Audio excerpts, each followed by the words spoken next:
మనం రకరకాల సమస్యలను ఐడెంటిఫై చేసాము. ఆ ఐడెంటిఫై చేసినటువంటి సమస్యల్ని డిఫైన్ చేసుకున్నాం, అంటే నిర్వచించుకున్నాం. ఉదాహరణకి ఆర్టిఫిషియల్ ఫ్రూట్స్ని ఎలా డిటెక్ట్ చేస్తాము, తర్వాత మైక్రో ప్లాస్టిక్ అనే దాన్ని ఎలా డిటెక్ట్ చేస్తాము, తర్వాత హెల్త్ హజార్డ్స్, హెల్త్ ప్రాబ్లమ్స్ ఎలా ఉన్నాయి దాన్ని ఎలా ఒక గ్రామంలో సర్వే చేసినాము, తర్వాత సిజేరియన్ ఆపరేషన్స్ ఎందుకు చేస్తున్నారు డిటెక్ట్ చేస్తాము. అలాగే మనం బడి ముందు లేదా మన స్కూల్ ముందు ట్రాఫిక్ కంట్రోల్ చేయడానికి ఏం చేయాలని డిటెక్ట్ చేస్తాము. సో వీటిలో నుంచి దీన్ని మళ్ళీ మనం ప్రోటోటైప్ లాగా తయారు చేయాలి. సో ఇందుకోసం మనం ఏం చేస్తామంటే ఒక ఎక్స్పర్ట్ ఉన్నారు, ఆమెని మనం ఈరోజు పరిచయం చేసుకున్నాం. ఆ ఎక్స్పర్ట్ పేరు వచ్చి మునిలక్ష్మి గారు. ఆమె వచ్చి కలంకారీ ఆర్ట్లో ఎక్స్పర్ట్, చాలా అవార్డ్స్ అన్ని కూడా పొంది ఉన్నారు. సో ఆమె కలంకారీ ఆర్ట్ ద్వారా నేర్చుకోవడం ద్వారా పిల్లలు ఎలాగ ఆర్టిఫిల్గా వెసులుబాటు అవ్వచ్చు, దాన్ని ఒక ఫ్యాక్టరీ లాగా ఎలా పెట్టుకోవచ్చు, ఒక పరిశ్రమలాగా ఎలాగ చేసుకోవచ్చు, కలంకారీ ఆర్ట్లో ఏ అంశాలు ఉంటాయి అనే అంశాలు మీకు చెప్తాను. ధన్యవాదాలు. కలంకారీలో మెయిన్ ఏంటంటే నేచురల్ కలర్సే యూజ్ చేస్తాం సార్. ఆ నేచురల్ కలర్స్ అనేది ఇక్కడ మనం ఏంటంటే ఇక్కడ అవుట్లైన్కి కూడా కసిమ్ అనే దానిపైన యూజ్ చేస్తాం. ఇది కూడా క్లాత్ ఏంటంటే fabric cloth, cotton, pure cotton and silk మాత్రమే యూజ్ చేస్తాము.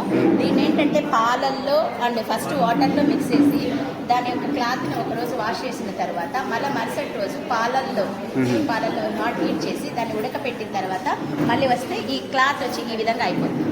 దాని తర్వాత 2 days అయిపోయిన తర్వాత 3rd day మనం ప్రింట్ అనేది వేసుకోవాలి.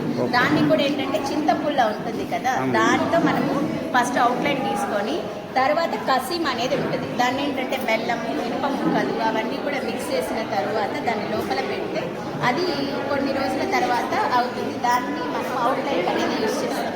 ఈ కలర్స్ అంటావా 4 కలర్స్ మనం తయారు చేసుకోవచ్చు. 4 కలర్స్ తర్వాత డిఫరెంట్ కలర్స్ అనేది మనం షేడ్ అనేది తయారు చేసుకోవచ్చు. ఎల్లోస్, బ్లూ, గ్రీన్ మిక్సింగ్ అనేది చేసుకోవచ్చు. మనకి ఎనీ కలర్ అనేది కాంట్రవర్సీగా మనది ఏదైతే అవసరం అవుతుందో ఆ కలర్ని బట్టి మనం చూస్ చేసుకొని చేసుకోవచ్చు. ఇది కలంకారీ ఆర్ట్, కలంకారీ మొత్తం టోటల్ మొత్తం కలంకారీ ఆర్ట్. దీంట్లోనే మనకి వాల్ ఫ్రేమ్స్ కలంకారీ అనేది ఇట్లా వస్తుంది కదా ఎక్కువగా, ఇలా కూడా వస్తుంది, కలర్స్ కూడా వస్తుంది. కలర్స్ వచ్చి మన ఇష్టాన్ని దీన్ని బట్టి ఇస్తుంది. ఇప్పుడు అది వచ్చి అదేంటంటే బ్యాక్గ్రౌండ్ లో మనం కలర్ వేరేదైనా యూజ్ చేయాలి.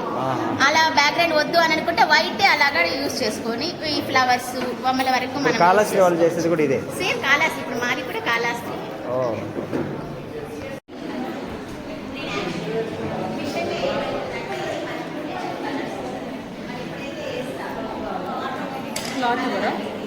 మీరు దీనిపైన ఏమైనా కోర్స్ చేశారమ్మా? లేదు. ఇది వర్క్షాప్ లాగానే అనుకున్నారా?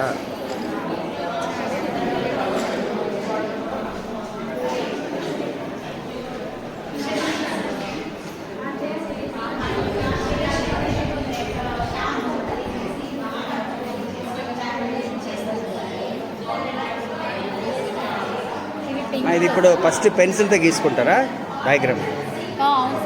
పెన్సిల్తో గీసుకుంటారు.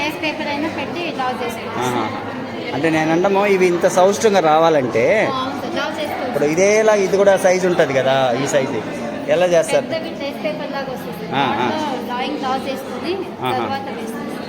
ఓకే. ఈ కలర్స్ ఇవి న్యాచురల్ కలర్స్, ఇవి కెమికల్సా? Natural colours.